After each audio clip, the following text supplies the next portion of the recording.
마태복음 성경 공부에 오신 여러분들 환영합니다. 오늘도 계속해서 마태를 통해서 하나님께서 우리에게 주신 말씀을 함께 읽어가면서 그 가운데 하나님의 뜻이 무엇인지 우리가 살펴보는 시간을 갖도록 하겠습니다.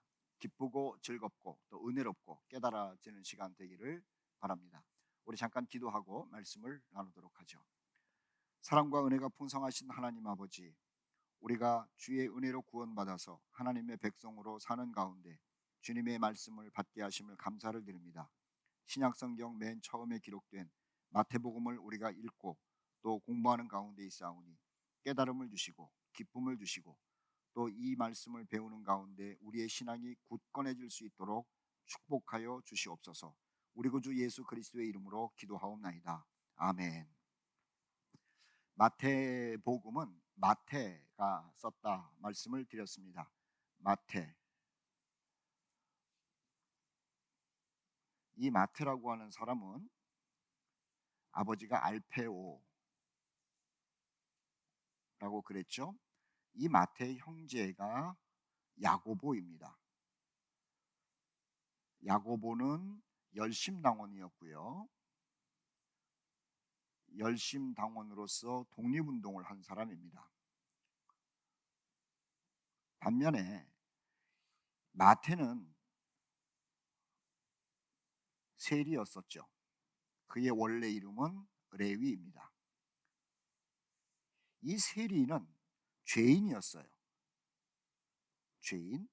그래서 사람들에게 왕따가 되고 손가락질을 받았죠. 왜 죄인인가 하냐면은 유대인들의 돈을 뺏어서 로마에 갖다가 바치기도 하고, 그리고 로마 사람에게 임명을 받아서 유다를 다스리고 있는 헤롯에게 갖다 주기 때문에 모든 유대인들이 이 세리를 죄인 취급을 했고 사람 취급을 안 했죠. 그러니 마태하고 야고보는 형제이지만 그 관계가 얼마나 어색하고 또 극과 극을 달리는 모습이었는지 우리는 상상할 수가 있는 겁니다. 그런데 하나님께서 이 마태를 당신의 백성으로 부르십니다. 예수님께서 돈을 걷고 있는 이 마태를 찾아가서 제자가 되라고 이야기를 하죠. 그래서 예수님의 제자가 됩니다. 예수의 제자가 되었다라고 하는 것은 많은 것을 포기했다는 거예요. 포기. 그 중에서 사람들이 그렇게 중요하게 생각하는 돈을 포기를 한 사람이죠. 돈 포기하는 것이 말은 쉽지만 우리가 실상에서 돈을 포기하고 돈을 많이 버는 직업을 포기한다는 것이 쉽지가 않습니다. 그런데 마태는 그 좋은 직업, 그리고 부자가 될 수 있는 직업을 과감하게 버리고 예수님을 따라 나섭니다. 예수님을 만났을 때의 그 기쁨이 얼마나 컸는지 큰 기쁨이 있었죠. 큰 기쁨. 그래서 잔치를 합니다. 잔치를 해요. 그런데 이 잔치에 온 사람들이 누구냐 하면 죄인들이 오죠. 죄인들이 옵니다. 여기에서 죄인이다라고 하는 것은 대부분 세리들이었을 겁니다. 이 이야기가 마태복음 9장에 나오고 있어요. 마태복음 9장을 여러분 펴서 우리 확인을 하고 지나가겠습니다. 자, 마태복음 9장 말씀인데 9절 말씀이에요. 마태복음 9장 9절. 예수께서 그곳을 떠나 지나가시다가 마태라 하는 사람이 세관에 앉아 있는 것을 보시고 이르시되 나를 따르라 하시니 일어나 따르죠. 그것이 금방 우리가 공부한 것처럼 마태가 예수의 제자가 되어서 큰 기쁨을 얻은 상황이었어요. 자, 10절 말씀 보면 예수께서 마태의 집에서 앉아 음식을 잡수실 때에 그 말이 나와요. 마태가 자기를 구원해 준, 또 자기에게 큰 기쁨을 준 예수님을 모시고 큰 잔치를 벌였습니다. 그런데 이 마태의 친구는 정상적인 사람이 아니고 평범한 사람이 아니라 자기와 같은 직업을 가진 세리들, 즉 죄인 취급받는 사람들이었죠. 그 사람들을 다 불러 모은 거예요. 10절에 그렇게 써 있지 않습니까? 앉아 음식을 잡수실 때에, 다시 말하면은 마태가 예수님 때문에 큰 잔치를 벌릴 때에 초청받은 사람들이 많은 세리와 죄인들이었다. 이렇게 파티의 분위기를 이야기합니다. 그랬더구만 11절 말씀에 바리새인들이 보고 그의 제자들에게 이르되 어찌하여 너희 선생은 세리와 죄인들과 함께 잡숫느냐 하면서 마태를 제자로 부른 예수님을 조롱하고 비난하고 또 세리들 죄인들과 함께 잔치 자리에 있는 예수님과 제자들을 비난하는 모습이 나오고 있어요. 어쨌든 간에 마태는 예수님을 만나서 예수님의 제자가 돼서 큰 기쁨을 가지고 인생을 살기 시작하고 그리고 위대한 사람으로 변화돼서 사는 것이죠. 그리고 이 마태가 자신도 유대인이었잖아요. 유대인들을 위하여, 특히 유대인으로서 기독교인이 된 사람들을 위하여 글을 쓴 것이 우리가 지금 공부하고 있는 마태복음이라고 하는 거예요. 마태복음이죠. 자, 유대인이었다가 예수님을 영접해서 그리스도인이 된 사람들을 위해서 쓴 책이 마태복음이다라는 말씀을 지난주에도 말씀을 드렸어요. 이 마태는 보통 사람이 아닙니다. 다른 모든 제자들의 직업은 어부죠. 어부예요. 그런데 마태만은 세리입니다. 세리가 비록 죄인 취급은 받기는 했습니다만은 이 사람은 상당히 똑똑한 사람이고 그리고 지식인이에요. 세리가 되려면 지식인이어야 되는데 글을 안다는 거죠. 자, 이 말은 참 중요해요. 세리가 되려면 똑똑하고 글을 알아야 돼요. 자, 이 말이 무슨 말이냐? 많은 사람들은 글을 몰랐다는 거예요. 글을 몰랐다. 지금 말씀드리는 것을 기억을 해야지 마태복음 진도 나갈 때 고개를 끄덕끄덕 할 일들이 많아질 거라고 하는 거예요. 자, 이 마태는 글을 아는 지식인으로서 유대인들에게 예수님을 소개하기 위한 생각을 많이 하고 글을 써요. 그래서 마태가 쓴 이 마태복음을 보면 특별히 공부를 좋아하는 유대인들에게 논리적으로 예수님의 이야기를 하죠. 첫째는 5가지를 말씀을 드렸던 것으로 기억해요. 참된 그리스도인의 삶이 무엇이냐, 그 영에 속한 사람들을 얘기를 하죠. 영에 속한 자들 삶은 어떻게 사는 것이냐를 이야기를 하고, 이것이 마태복음 5장부터 7장까지 나오는 얘기예요. 그리고 또 하나는 선교라는 것이 어떻게 진행되는 것이냐, 복음 전파죠. 전파. 이걸 대체 어떻게 해야 되느냐, 이것이 마태복음 10장에 나와요. 그 다음에 천국이 무엇인지에 대하여 상세하게 이야기를 하죠. 마태복음 13장에 나와요. 그리고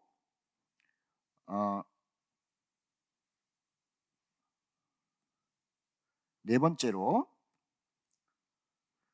교회가 어떤 공동체인지에 대해서 마태복음 18장에 기록을 해요. 그리고 5번째로 종말은 어떤 것인지에 대해서 마태복음 24장과 25장에 상세하게 이야기를 하죠. 그래서 이 이야기를 하나씩 하면서 말씀을 마치셨다 라는 표현을 마태는 계속하고 있어요. 말씀을 마치셨다. 영에 속한 사람의 삶에 관한 말씀을 마치셨다. 선교에 관한 가르침을 마치셨다. 천국에 관한 가르침을 마치셨다. 교회에 관한 가르침을 마치셨다. 종말에 관한 가르침을 마치셨다. 그래서 예수님의 5가지 가르침을 마태는 잘 분석해서 자기 책에다가 기록을 한 거예요.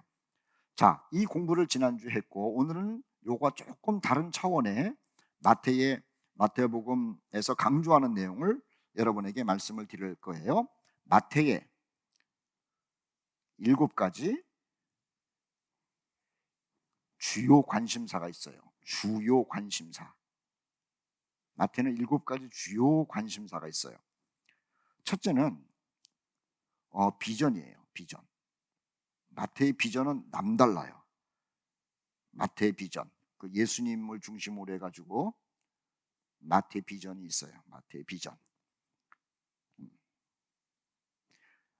어떤 비전을 가지고 있느냐 하면은 예수님의 인격을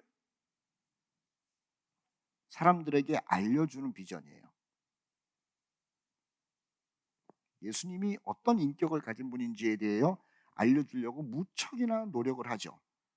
그리고 예수님의 공생애가 무엇인지를 알려주려고 굉장히 노력을 해요. 예수님의 공생애. 자, 첫 번째는 예수님의 인격이 어떤지를 사람들에게 알려주려고 그래요. 자, 유대인들이 배경이라고 그랬죠. 예수님이 가지고 있는 그 성품이 어떤 성품인지, 다시 말하면 하나님의 성품이라는 것을 유대인들에게 계속 주입시키는 거예요. 사람의 성품이 아니라 하나님의 성품을 가진 예수를 알리는 게 그의 꿈이에요. 그리고 유대인들에게 너희들이 죽인 예수가 어떤 일을 했는지에 대한 공생애를 알려주는 거죠. 유대인들, 너희들과 같은 형제라고 생각한 예수가 공생애에는 무슨 일을 했느냐, 그 의미가 무엇인지를 알려주려고 굉장히 노력을 하면서 복음서를 쓰죠. 그리고 예수님의 죽음,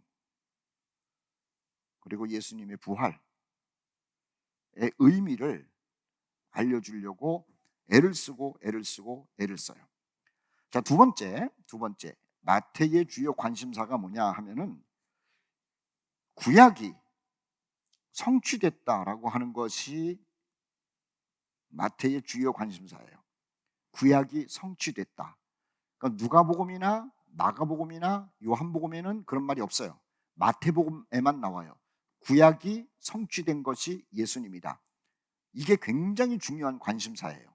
마태에게 있어서. 세 번째는 예수님을 따르는 제자들은 어떤 인생을 살아야 되는지에 대해서 가르쳐주고 있어요. 예수님을 따르는 제자들은 어떤 인생을 살아야 되는지. 자, 지금 서론 부분이 중요하기 때문에 여러분에게 서론을 지금 계속해서 강조하는 거예요. 이제 조금 있다가 본문은 시작할 것이고, 자, 마태의 7가지 주요 관심 중에 예수님에 대한 비전, 구약이 성취됐다는 것에 대한 관심, 그리고 제자들은 어떤 삶을 사는 것인지에 대하여 잘 가르쳐 주고 있어요. 자, 네 번째 마태의 관심은 뭐냐면 천국에 대해서 굉장한 관심을 가지고 있어요. 마태복음 13장 말씀 우리가 나중에 읽을 겁니다만은 마가복음이나 또는 누가복음이나 요한복음에는 천국에 대한 관심이 그렇게 크질 않아요. 그런데 마태는 천국에 대하여 요한복음 13장에다가 집중적으로 써놓을 뿐만 아니라 앞뒤에도 천국에 대한 이야기들을 많이 써놔요. 왜냐하면 유대인들이 독자라 그랬잖아요. 유대인들은 저 멀리 천국에 대한 개념이 없어요. 이 땅을 천국으로 만들려고 그러는 사람들이 유대인이었어요. 그런 유대인들에게 이 지구가 아니고 다른 세계가 있다라고 하는 것을 알려주려고 하는 것이 마태의 주요 관심사였죠. 다섯 번째 마태의 관심사는 뭐냐면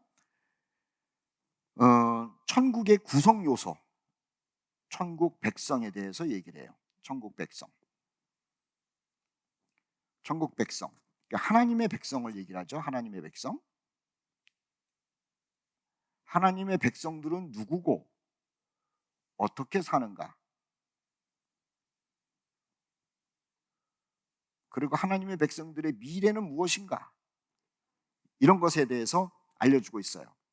그러니까 세상 사람들의 미래에 대해서는 별 관심이 없어요. 그런데 구원받은 하나님의 백성들은 구원받은 다음에 어떻게 돼? 이것에 대해서 구체적으로 알려주고 있죠. 그것이 마태의 특징이라고 하는 거예요.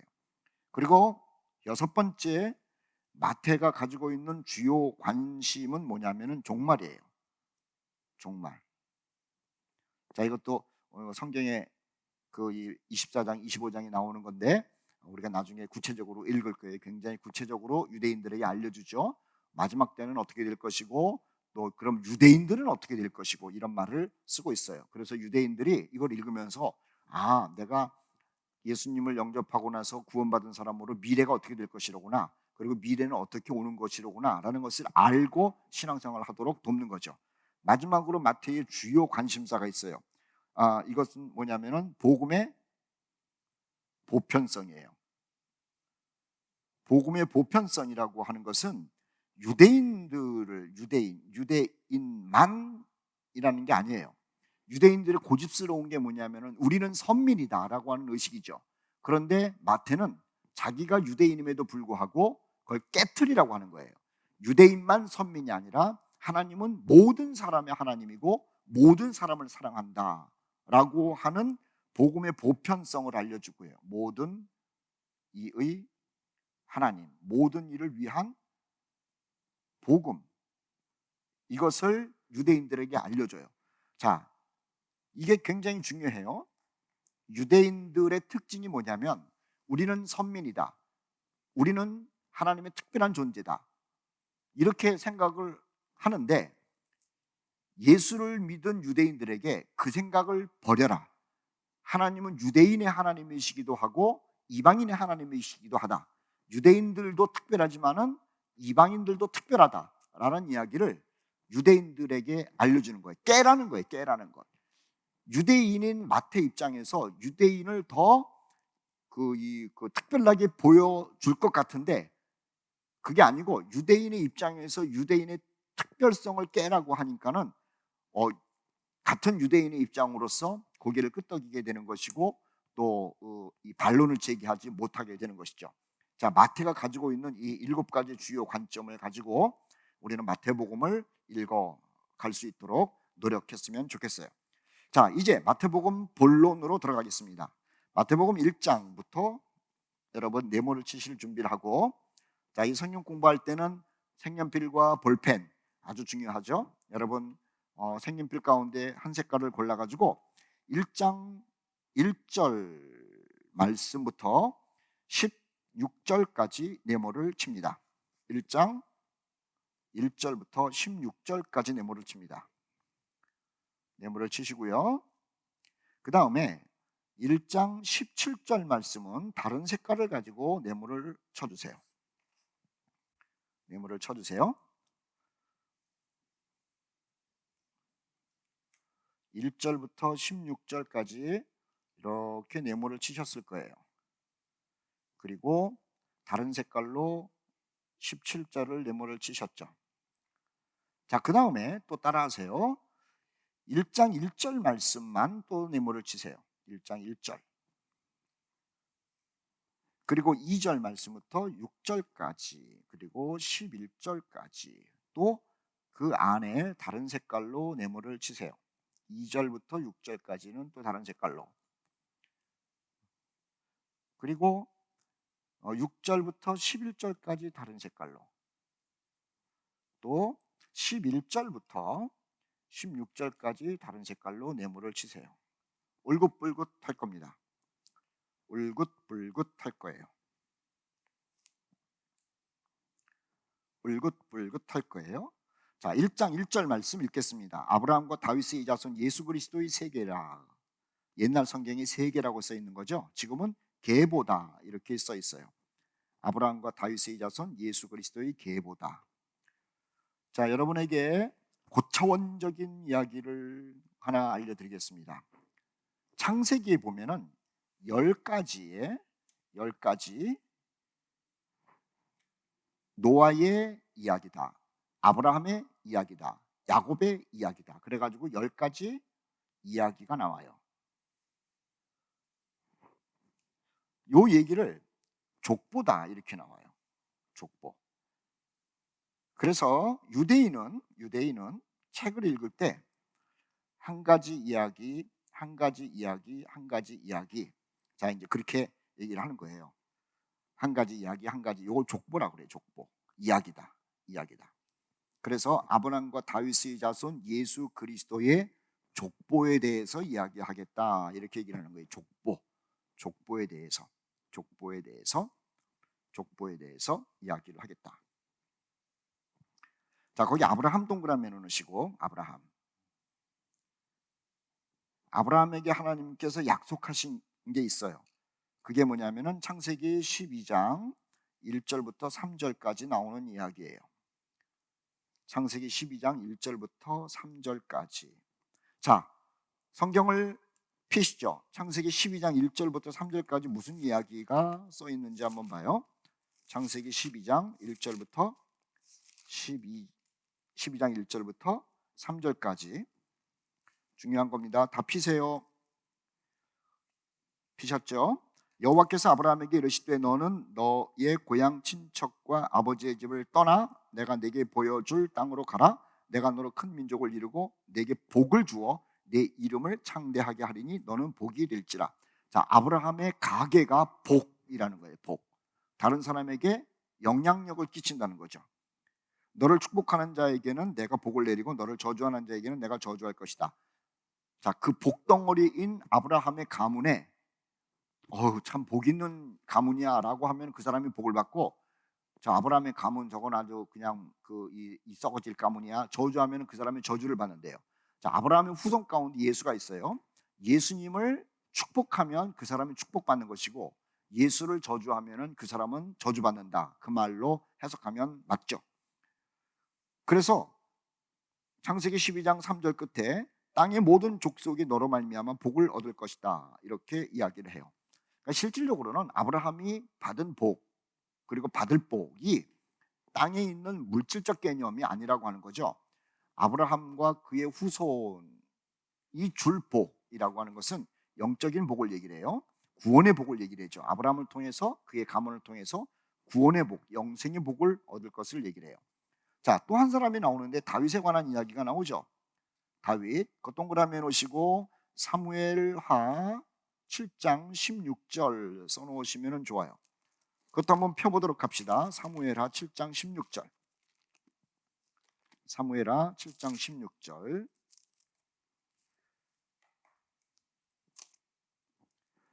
이 이야기는 다윗이 성전을 짓겠다고 했을 때 하나님이 짓지 말라 말씀하셨어요. 그랬더구만 다윗이 예 순종하겠습니다 이렇게 말한 것 아닙니까? 그 순종에 감동하신 하나님이 다윗을 향하여 하신 말씀이에요. 사무엘하 7장 전체가 그런데 16절만 제가 읽을게요. 내 집과 내 나라가 내 앞에서 영원히 보존되고 내 왕위가 영원히 견고하리라는 거죠. 그러니까 다윗의 가문이 무너지지 않는다는 거예요. 그리고 그 다윗의 가문 가운데서도 굳게 지키는 일이 뭐냐면은 왕권이라고 하는 거죠.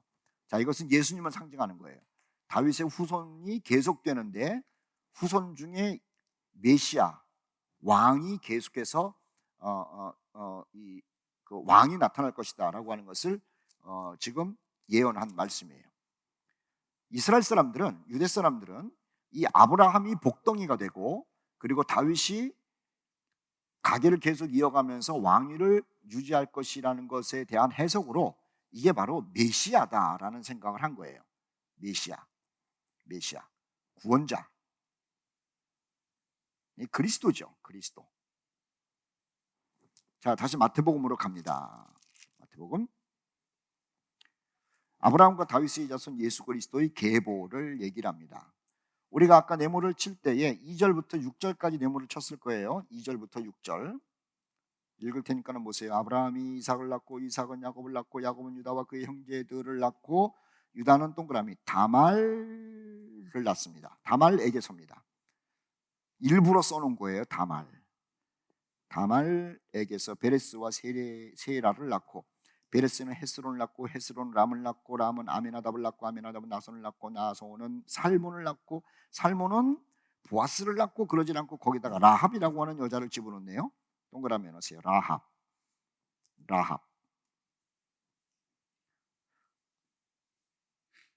라합에게서 보아스를 낳고 보아스는 그냥 오벳을 낳고 그러지 않고 룻을 집어넣네요. 룻이라고 하는 여자를 통해 가지고 오벳을 낳고 오벳은 이새를 낳고 이새는 다윗 왕을 낳았다. 이렇게 6절 앞부분까지 나오고 있죠. 자, 거기에 3절에 다말, 5절에 라합, 룻 동그라미를 해놓으세요. 자, 그리고 6절 중간에 다윗은 거기서부터 11절까지 네모를 치셨을 겁니다. 또 읽을 테니까 보세요. 다윗은 우리아의 아내 동그라미 놓으시고, 그냥 다윗은 솔로몬을 낳고 그러진 않아요. 우리아의 아내 밧세바죠. 우리가 아는 것처럼 우리아의 아내에게서 솔로몬을 낳고, 솔로몬은 르호보암을 낳고, 르호보암은 아비야를 낳고, 아비야는 아사를 낳고, 아사는 여호사밧을 낳고, 여호사밧은 요람을 낳고, 요람은 우시아를 낳고, 우시아는 요담을 낳고, 요담은 아하스를 낳고, 아하스는 히스기야를 낳고, 히스기야는 므낫세를 낳고, 므낫세는 아몬을 낳고, 아몬은 요시아를 낳고, 바벨론으로 사로잡혀갈 때에 요시아는 여호야긴입니다. 여호야긴, 이 원래 이름인데 여고냐로 바뀌었어요. 자, 어쨌든 간에 여고냐와 그의 형제들을 낳았답니다. 자, 6절 우리아의 아내, 그것도 아까 다말, 라합, 룻 동그라미 한 것처럼 동그라미를 해놓으세요. 밧세바죠. 자, 12절부터 16절까지도 바벨론으로 사로잡혀간 후 여고냐는 스알디엘을 낳고, 스알디엘은 수룹바벨을 낳고, 수룹바벨은 아비훗을 낳고, 아비훗은 엘리야김을 낳고, 엘리야김은 아소르를 낳고, 아소르는 사독을 낳고, 사독은 아킴을 낳고, 아킴은 엘리훗을 낳고, 엘리훗은 엘리아사를 낳고, 엘리아사는 mat단을 낳고, mat단은 야곱을 낳고, 야곱은 마리아의 남편 요셉을 낳았으니 마리아에게서, 자, 거기도 보면 그냥 요셉이 그리스도를 낳았다 그러지 않고 마리아를 집어넣네요. 마리아도 동그라미 넣으시고 그리스도라 하는 예수가 나왔다, 이렇게 얘기를 하고 있어요. 자, 이 이야기를 읽으면 평소에도 그냥 성경 읽으려고 그러면 마태복음부터 읽는데 족보 나오면 처음부터 그냥 재미없는데, 재미없는 부분을 지금 읽고 있구나 라고 생각을 하겠죠. 물론 재미가 없어요. 자, 그런데 재미있게 보도록 합시다. 자, 성경을 피세요. 에스라 2장 62절. 에스라 2장 62절. 자, 얼른 피세요. 에스라 2장 62절.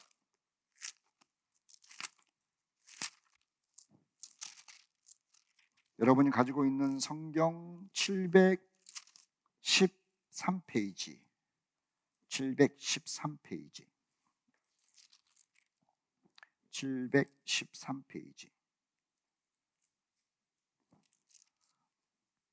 자, 이게 바벨론에서 예루살렘으로 돌아간 1차 귀환자의 명단인데요. 1차 귀환자들의 명단인데, 그 명단을 쭉 써놓다가 62절이 걸려요. 자, 62절, 에스라 2장 62절 찾았죠? 자, 여러분 같이 한번 읽어봅시다. 시작. 이 사람들은 계보 중에서 자기 이름을 찾아도 얻지 못하므로 그들을 부정하게 여겨 제사장의 직분을 행하지 못하게 했다. 거기 중요한 것은 자기 이름을 찾아도 얻지 못하므로 라고 하는 거예요. 자, 우리에게 있어서 족보라고 하는 것이 남이 족보일 때는 무관심해요.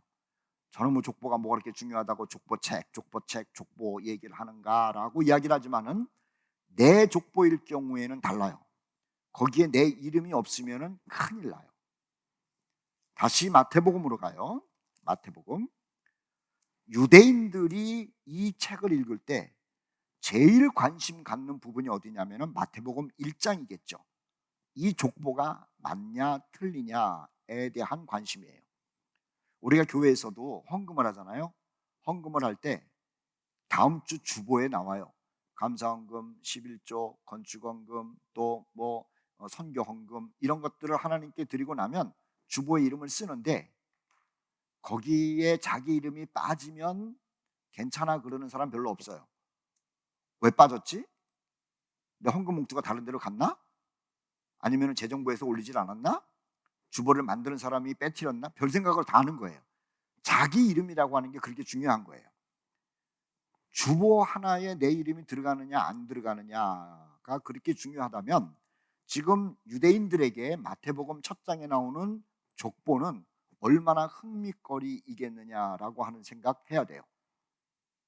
유대인들은 이 족보가 굉장히 중요해요. 자, 참고로 옆에다가 이렇게 써놓으십시오. 헤롯의 고통. 자, 이 당시에 헤롯 대왕이 있었어요. 헤롯 대왕은 어떤 사람이냐면은 반은 유대인이에요. 반은 유대인. 그리고 반은 에돔 사람이에요. 그러니까 이 헤롯은 족보에 정통 유대인이라고 기록이 안 돼 있어요.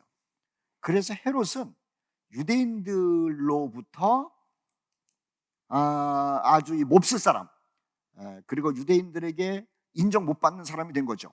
왜냐하면 한쪽으로는 유대인인데 한쪽으로는 에돔인이기 때문에 유대인들이 가지고 있는 족보에 헤롯의 이름이 없는 거예요.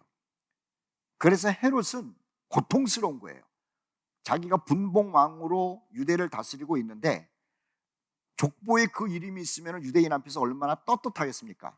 그런데 족보가 없어요. 그래서 헤롯은 항상 열등감 속에 살았다라고 하는 거예요. 족보는 그렇게 참 중요한 거예요. 족보. 여러분, 천국에 갔을 때 책이 있다고 그러잖아요. 생명책이 있어요. 이게 아마 족보일 겁니다. 구원받은 사람의 족보. 우리 성도들이 하나님 나라에 갔을 때 구원받은 사람들의 족보 책에 이름이 다 기록되어 있어야 하는 거예요. 여기에 이름이 없으면 얼마나 불행한 사람이겠느냐라고 하는 것이죠.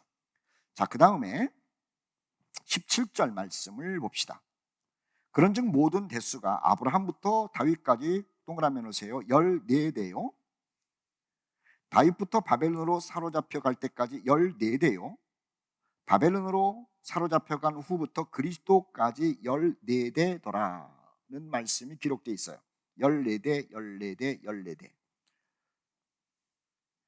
제가 오래전에 진짜 14대인가라고 세어보았어요. 자, 2절부터 6절까지는 14대가 맞는 것 같아요. 14대. 아브라함 하나, 이삭 둘 이렇게 해가지고 다윗까지 14대가 맞아요. 자, 6절 다윗은 우리아의 아내부터 11절 여고냐까지는 14대가 아니에요. 13대예요.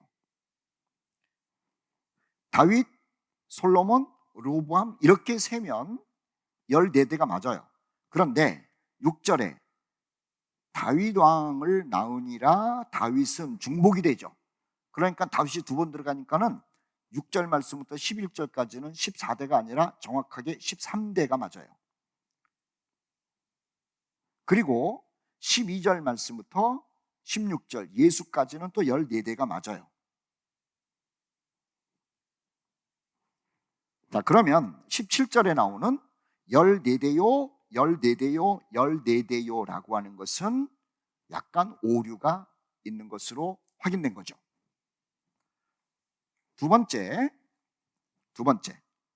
8절 말씀 보죠. 8절 아사는 여호사밧을 낳고 여호사밧은 요람을 낳고, 자, 거기다가 옆에다가 써놓으세요. 요람을 낳고 요람, 그 다음에 아하시야, 그 다음에 요아스, 그 다음에 아마샤, 그 다음에 요람, 이렇게 돼야 돼요. 그런데 요람이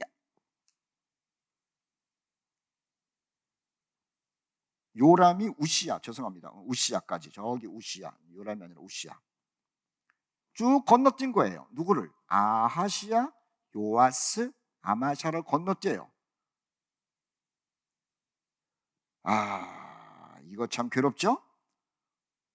자, 여기 다시 보세요. 13대에 이 말도 틀렸는데 거기에 3대를 빼먹어 버린 거예요 또. 그러니까 실질적으로 13대도 아니고 하나 둘 셋 플러스 3으로 하니까는 16대요 이렇게 해야지 맞는 거예요. 이 성경을 기록한 사람이 뭔가를 지금 잘못하고 있는 것과 같은 느낌을 받아요. 그 다음에 12절 말씀, 11절 말씀, 11절 말씀, 11절 말씀, 10절에 요시야 나오죠. 10절 끝에 요시야. 요시야, 그 다음에 여호야김이 있어요. 여호야김, 그리고 여호야긴, 이 사람이 여고냐예요. 가 있어요. 여고냐. 그 다음에는 시드기야인데, 자, 시드기야는 빼고, 자, 여기서 시드기야는 뺀다 하더라도 누가 빠졌냐면은 여호야김이 또 빠졌어요. 빠졌어요.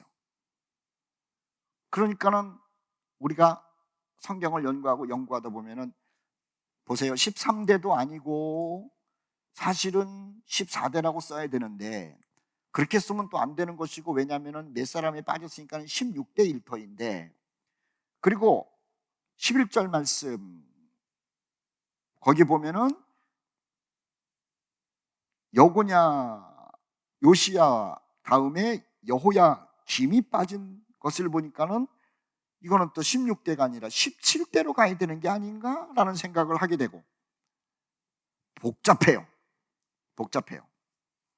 자, 그래서 2절 말씀부터 16절까지 당구장 표시를 2개 해놓고 쓰셔야 돼요. 선택적 족보입니다. 선택적 족보.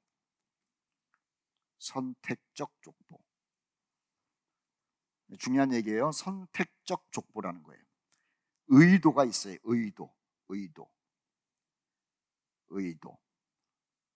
자, 이 족보의 흐름은 지우고 다시 할게요.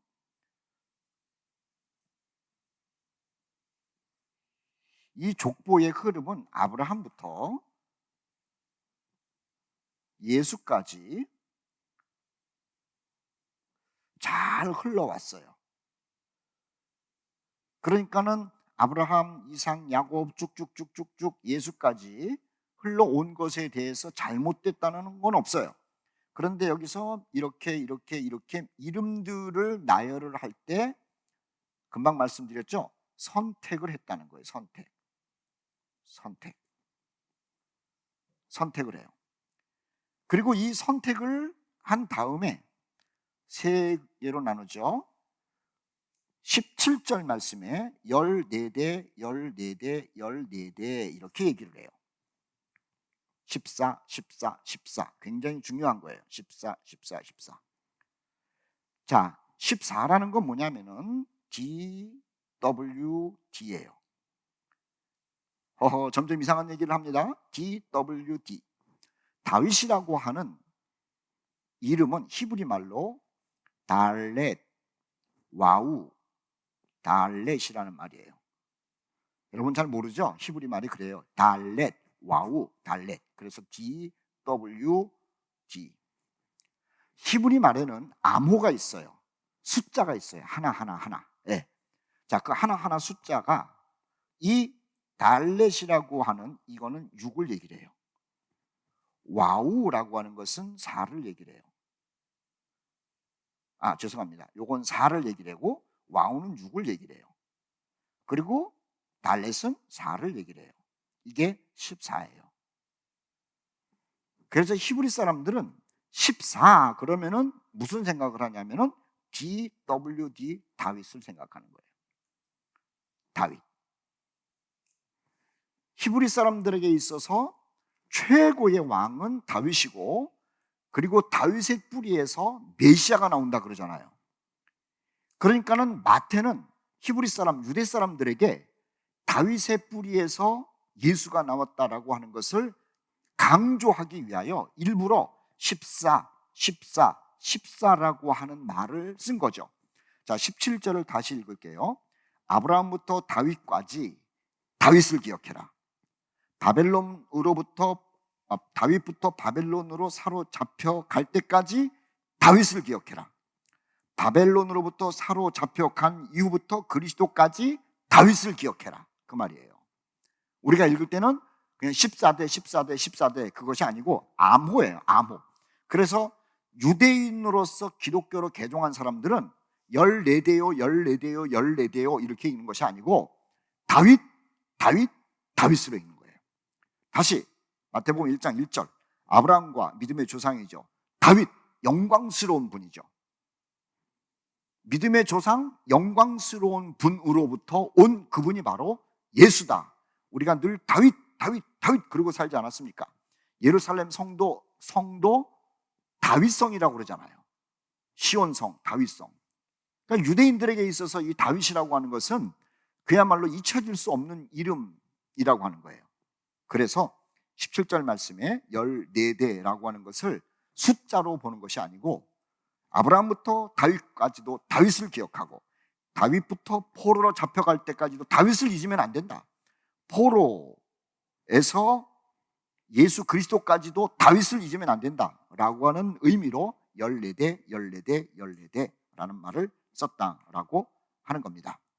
자, 오늘은 마태복음 1장 1절부터 17절까지의 흐름을 한번 읽었고요. 그리고 이 흐름 가운데서 중요한 몇 가지 포인트를 여러분들에게 말씀을 드렸어요.